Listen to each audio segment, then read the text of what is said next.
تو حضرت عباس رضی اللہ تعالیٰ عنہ فرماتے ہیں کہ سال گزر گیا تو سال کے بعد حضور صلی اللہ علیہ وسلم کے چچا کہتے ہیں کہ میں نے اپنے بھائی ابو لہب کو خواب میں دیکھا اور میں نے پوچھا ابو لہب سناؤ کیا حال ہے تمہارا؟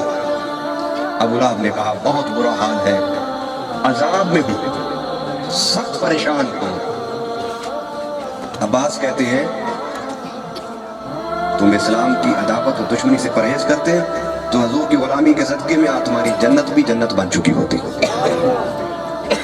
اس نے کہا مگر جب پیر کا دن آتا ہے اور حضور کی ولادت کا وقت آتا ہے، ذرا توجہ سے سنیں گے، اور توجہ سے مطلب یہ ہے کہ آپ جس طرح آپ کے جسم اس محفل میں ہے، آپ کے دل اور دماغ بھی میرے ساتھ حاضر ہوں۔ حضور صلی اللہ علیہ وسلم کے چچا کی حدیث ہے، راوی ہے اور روایت لکھی کس نے؟ امام بخاری علیہ رحمت نے، جس بخاری کے بارے میں تمام محدثین کا اتفاق ہے کہ اصح الکتب بعد کتاب اللہ البخاری، کتاب اللہ کے بعد سب سے معتبر اور مستند کتاب شریعت میں دین میں اگر کوئی ہے تو اس کا نام کتاب بخاری ہے۔ امام بخاری نے یہ حدیث روایت کی ہے۔ امام بخاری علیہ رحمت نے جو حنفیوں کے فقہی مسائل کی احادیث تھیں ان کو ذکر نہیں کیا، لیکن الحمدللہ کیونکہ بخاری بھی سنی تھے اور ہم سب اہل سنت ہیں، میں بات ضمناً صرف تمہیداً یہ سمجھا رہا ہوں کہ ہم جو کچھ آج کر رہے ہیں یہ آج ہم نہیں کر رہے ہیں، یہ جو کچھ ہم کر رہے ہیں اس کا فائدہ آپ کو تو ہوگا ہی ہوگا، مگر قرآن و سنت کے مطابق اس کے فائدے سے حضور کا سب سے بڑا دشمن بھی محروم نہیں رہا۔ وہ کہنے لگا کہ جب پیر کا دن آتا ہے، حضور کی ولادت کا وقت آتا ہے تو اللہ میرے عذاب میں کمی فرما دیتا ہے۔ مجھے بتائیے کہ جو حضور کا ذکر عشق و محبت میں ڈوب کے سنتے ہوں گے ذکر میلاد، وہ مسلمان عاشقان رسول، قبر میں عذاب ان کو چھو بھی سکے گا؟ اس کے بعد وہ کہتا ہے کہ پھر میری انگلی، اس کا کنیکشن اللہ حوض کوثر سے جوڑ دیتا ہے، اور میری انگلی سے میٹھا، شہد سے زیادہ میٹھا اور دودھ سے زیادہ مزیدار پانی اللہ مجھے عطا فرماتا ہے، اور میں اس انگلی شہادت سے وہ پانی پیر والے دن اس وقت پیتا ہوں جس وقت حضور کی ولادت ہوئی تھی۔ انہوں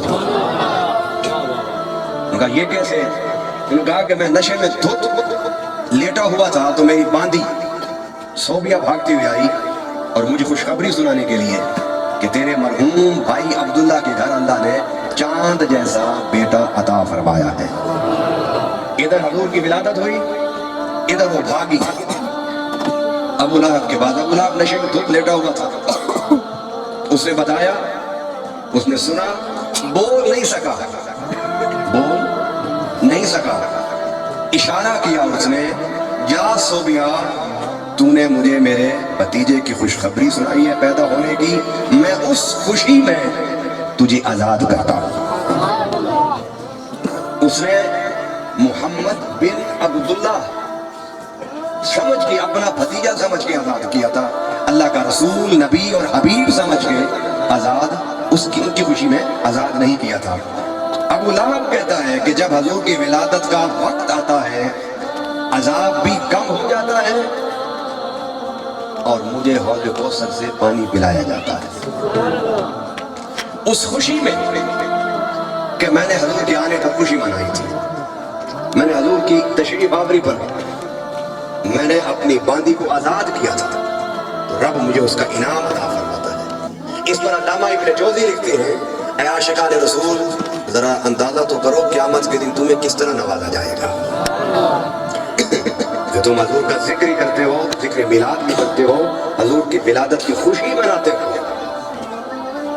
آئیے، کیونکہ مسلسل تقاریر کی وجہ سے کوشش یہ ہوتی ہے ایک تقریر جو کر دی جائے پھر دوبارہ اس تقریر کو نہ دہرایا جائے، لیکن آپ کے لیے تو حضور صلی اللہ علیہ وسلم کی وصف، شان، منقبت، فضیلت کی ہر بات صاحب ایمان کی لذت بھی ہے، ایمان کی چاشنی بھی ہے، مگر میں حضور صلی اللہ علیہ وسلم کی ولادت کو بیان کرنے کے ساتھ ساتھ جو قرآن سے میں نے آیت پڑھی ہے، اگر آپ اس کا سادہ ترجمہ بھی سن لیں تو آپ رشک کریں گے کہ اللہ تعالیٰ نے ہمیں کتنے بڑے نبی کی امت میں پیدا فرما دیا ہے۔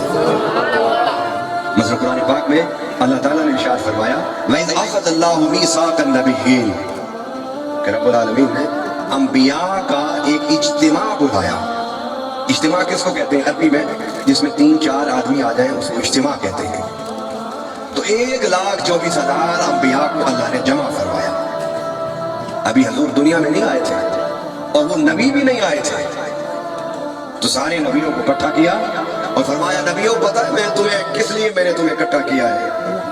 فرمانے لگے عرض کرنے لگے اللہ تو مالک ہے, تو نے کسی حکمت کے تحت ہی ہمیں اکٹھا کیا ہوگا. تو فرمایا کہ سنو کیا سنو کہ میں تمہیں کتاب دے رہا ہوں, شریعت دے رہا ہوں, دین دے رہا ہوں, حکمت دے رہا ہوں, دانائی دے رہا ہوں, اور پھر تم یہ کتاب و حکمت لے کر جاؤ گے دنیا میں. آدم, نوح, حضرت ابراہیم, حضرت اسماعیل, حضرت اسحاق, حضرت یعقوب, حضرت موسیٰ, حضرت عیسیٰ, اگر سارے نبی تم کتاب و حکمت لے کے دنیا میں جاؤ گے اور دنیا میں اپنا زمانہ پورا کر کے تم واپس پلٹو گے تو ثم جاءکم رسول, پھر میرا وہ رسول محترم آئے گا. اب یہاں پر مناظرے کی بات نہیں ہے, مناظرہ نہیں, نہ چیلنج ہے کسی کو. اسلام حکمت و دانائی کے ساتھ تبلیغ کرنے سے پھیلا ہے. مسلکی لڑائیاں نہ لڑو, اور بالخصوص پھر حضور کی عظمت پر لڑائیاں, مجادلے, مناظرے, یہ تو کسی بھی صاحب ایمان انسان کو سجدہ ہی نہیں, بلکہ اس کے لیے تو بہتر یہ ہے کہ جو ہی حضور کا نام نامی اس میں گرامی آئے اس کا سر بھی جھک جائے, اس کا تن بھی جھک جائے. اور ہمارے ہاں مناظرے ہی حضور پر ہوتے ہیں.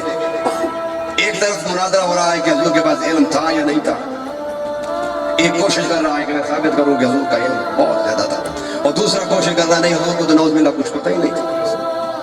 بھلا یہ امتی کو سجتا ہے کہ وہ اپنے نبی کے بارے میں دلائل دے کہ میرے نبی کو تو فلاں چیز کی بھی خبر نہیں تھی, فلاں چیز کی بھی خبر نہیں تھی, فلاں چیز کی بھی خبر نہیں تھی. یہ باتیں کب پیدا ہوتی ہیں کہ جب ہم مناظرانہ مسلک کی بنیاد پر مناظرانہ چیلنج کرتے ہیں. میں مناظر نہیں ہوں, قرآن کے حوالے سے علماء کا درجہ واعظ کا ہے اور مذکر کا ہے کہ وہ اپنی بات کو دلائل سے مزین کر کے لوگوں کے دل و دماغ میں اتارے.